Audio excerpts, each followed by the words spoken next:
Hi friends, ఎలా ఉన్నారు? ఇందిరాగాంధీ హత్య తర్వాత 1984లో జరిగిన సార్వత్రిక ఎన్నికల్లో కాంగ్రెస్ పార్టీ 400 పైగా సీట్లను సాధించి స్వతంత్ర భారతదేశ చరిత్రలో రికార్డు సృష్టించింది. ఇప్పుడు ఆ రికార్డును బ్రేక్ చేయాలన్న సంకల్పంతో ప్రధాని నరేంద్ర మోదీ 400+ నినాదంతో ముందుకెళ్తున్నారు. కాంగ్రెస్ పూర్వ వైభవాన్ని కోల్పోయి ఇప్పుడు ఉనికి కోసం ప్రయత్నిస్తూ ఉంది.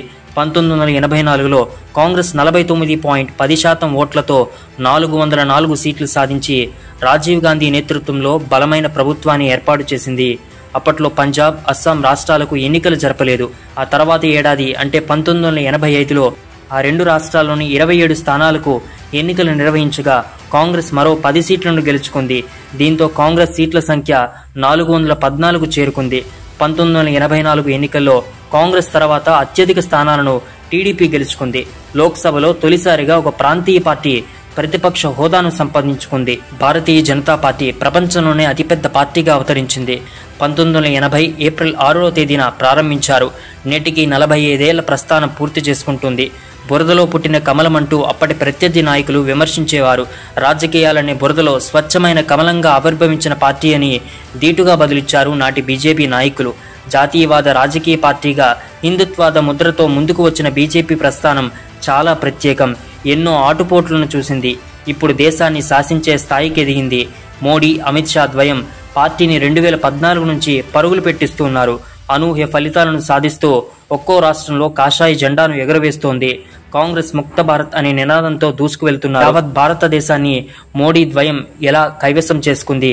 భారతీయ జనతా పార్టీ పూర్వ రూపం ఏమిటి? వీడియో చాలా ఇంట్రెస్టింగ్ గా ఉంటుంది. స్కిప్ చేయకుండా ఫుల్ వీడియో చూడండి. భారతీయ జనతా పార్టీ, దీని యొక్క పూర్వ రూపం భారతీయ జనసంఘ్. దేశ విభజన తర్వాత కాంగ్రెస్ పార్టీకి ఆల్టర్నేటివ్ ఫోర్స్ అవసరమని శ్యామ్ ప్రసాద్ ముఖర్జీ భావించారు. 1952లో భారతీయ జనసంఘ్ను ప్రారంభించారు. రాష్ట్రీయ స్వయం సేవక్ సంఘ్ ఆర్ఎస్ఎస్తో ప్రభావితులైన జాతీయవాదులు ఆ పార్టీలో చేరారు. ముఖర్జీ మరణం తర్వాత దీన్ దయాళ్ ఉపాధ్యాయ జనసంఘ్కు నాయకత్వం వహించారు. 1952లో జరిగిన లోక్సభ ఎన్నికల్లో జనసంఘ్ 3 సీట్లే సాధించిన 1971 ఎన్నికల నాటికి 22 సీట్లతో ధీటైన ప్రతిపక్షంగా ఎదిగింది. ప్రధాని ఇందిరాగాంధీ ఎమర్జెన్సీ విధించిన తర్వాత ప్రతిపక్షాలన్నీ ఒకటి కావాలని లోక్ నాయక్ జయప్రకాష్ నారాయణ పిలుపు మేరకు జనతా పార్టీలో జనసంఘ్ విలీనమైంది. 1977లో జరిగిన లోక్సభ ఎన్నికల్లో ఘన విజయం సాధించి అధికారంలోకి వచ్చింది జనతా ప్రభుత్వం. జనతా పార్టీ తరపున ఎక్కువ మంది జనసంఘీయులు గెలిచారు. అయితే ఇతర నేతలు అంతర్గత కుమ్ములాటలో ఆ ప్రభుత్వం ఎక్కువ కాలం నిలవలేకపోయింది. జనతా పార్టీలోని ఇతర నాయకులు ఆర్ఎస్ఎస్తో అనుబంధం తెంచుకోవాలని జనసంఘీయుల పైన ఒత్తిడి తెచ్చారు. దీంతో జనసంఘ్ నాయకులంతా జనతా పార్టీని వీడి సరికొత్త పార్టీని ప్రారంభించారు. అలా 1980లో భారతీయ జనతా పార్టీ ఏర్పడింది. దేశమంతా ఇందిరాయే ఇండియా, ఇండియాయే ఇందిరా అనే భ్రమంలో ముంచెత్తింది కాంగ్రెస్ పార్టీ. ఇందిరాగాంధీ హత్య తర్వాత 1984 పార్లమెంట్ ఎన్నికల్లో బీజేపీకి కేవలం 2 సీట్లే వచ్చాయి. అయినా అధైర్యపడలేదు. అటల్ బిహారీ వాజ్పేయి, లాల్ కృష్ణ అద్వానీ పార్టీని ముందుకు నడిపారు. రామజన్మభూమి ఉద్యమ సమయంలో 1984 ఎన్నికల్లో బీజేపీ ఒక్కసారిగా 85 సీట్లు సాధించింది. నేషనల్ ఫ్రంట్ ప్రభుత్వాన్ని బయట నుంచి మద్దతు ఇచ్చింది. మళ్ళీ జనతా ప్రభుత్వం కదే రివర్స్ అయి ఆ ప్రభుత్వం కూడా కుప్పకూలిపోయింది. 1991 ఎన్నికల్లో బీజేపీ ప్రభుత్వం ఏర్పడుతుందని అంతా భావించారు. కానీ తొలి విడత పోలింగ్ పూర్తయ్యాక రాజీవ్ గాంధీ మరణించడంతో మైనారిటీ ప్రభుత్వం ఏర్పాటు చేసింది. ఆ ఎన్నికల్లో బీజేపీకి 120 సీట్లు వచ్చాయి. 1996 లోక్సభ ఎన్నికల్లో బీజేపీ అత్యధిక సీట్లను కైవసం చేసుకున్న కనీస మెజారిటీ రాలేదు. అయినా దేశంలో తొలి కాంగ్రెసేతర ప్రభుత్వాన్ని ఏర్పాటు చేశారు అటల్ బిహారీ వాజ్పేయి. బీజేపీని అంటరాని పార్టీగా చూసిన రోజులవి. లోక్సభలో మెజారిటీ నిరూపించుకోలేక అటల్జీ ప్రభుత్వాన్ని రద్దు చేశారు. ఆ తర్వాత అధికారం చేపట్టిన యునైటెడ్ ఫ్రంట్ ఘోరంగా వైఫల్యమైంది. 1998 ఎన్నికల్లో మరోసారి విజయం సాధించిన బీజేపీ జాతీయ ప్రజాతంత్ర కూటమిని ఏర్పాటు చేసి సంకీర్ణ ప్రభుత్వాన్ని ఏర్పాటు చేశారు. అన్నాడీఎంకే అర్ధాంతరంగా మద్దతును విత్డ్రా చేసుకోవడంతో ప్రభుత్వం కేవలం 1 ఓటుతో పడిపోయింది.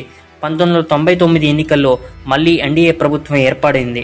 అటల్జీ నేతృత్వంలో 5 ఏళ్లు విజయవంతంగా సాగిన ఎన్డీఏ ప్రభుత్వ హయాంలో దేశ సంస్కరణ పదంలో పలు విజయాలు సాధించింది. కానీ మితిమీరిన అంచనాల కారణంగా 2004 ఎన్నికల్లో ఓటమి పాలైంది. 10 ఏళ్ల కాంగ్రెస్ పాలన వైఫల్యాల కారణంగా 2014 ఎన్నికల్లో బీజేపీ అఖండ మెజారిటీని సాధించి నరేంద్ర మోదీ ప్రధానమంత్రిగా బాధ్యతలు స్వీకరించారు. అనూహ్యంగా 2014 సార్వత్రిక ఎన్నికల్లో లోక్సభలో 547 స్థానాలకు గాను 337 స్థానాలు గెలుచుకొని నరేంద్ర మోదీ నాయకత్వంలో అధికారం చేపట్టింది. నోట్ల రద్దు, జీఎస్టీ వంటి సాహసోపేత నిర్ణయాలను తొలి మోడీ ప్రభుత్వం తీసుకుంది. ఆయన తీసుకున్న నిర్ణయాల కారణంగా 2019 ఎన్నికల్లో బీజేపీ అధికారంలోకి రాదని భావించారు. కానీ అనూహ్యంగా 2019 సార్వత్రిక ఎన్నికల్లో 303 స్థానాల్లో విజయం సాధించింది. నరేంద్ర మోదీ నాయకత్వంలో మళ్లీ అధికారం చేపట్టి రెండోసారి పీఎం అయిన తర్వాత మోడీ సంస్కరణలను వేగవంతం చేశారు. Make in India, is of doing business తో పాటు సంచలనమైన ఆర్టికల్ 370 రద్దు, సిటిజన్షిప్ అమెండ్మెంట్ యాక్ట్ తో పాటు ఇలాంటి కీలక నిర్ణయాలు తీసుకున్నారు. దశాబ్దాలుగా పెండింగ్ లో ఉన్న అయోధ్య రామాలయ నిర్మాణాన్ని పూర్తి చేశారు. ప్రపంచంలో భారత్ను ఒక ఐకాన్ గా నిలిపే ప్రయత్నాన్ని మోడీ చేస్తున్నారు. కరోనా టైంలో ఆయన పెట్టిన లాక్డౌన్ ప్రజా వ్యతిరేకతను చెవిచూసింది. కానీ ఎన్నికల్లో మాత్రం బీజేపీ హవా కొనసాగుతుంది. బీజేపీ గురించి మీ ఒపీనియన్ ని కామెంట్ సెక్షన్ లో తెలియజేయండి. వీడియో నచ్చితే లైక్ చేసి ఛానల్ ని సబ్స్క్రైబ్ చేసుకోండి. Thank you for watching.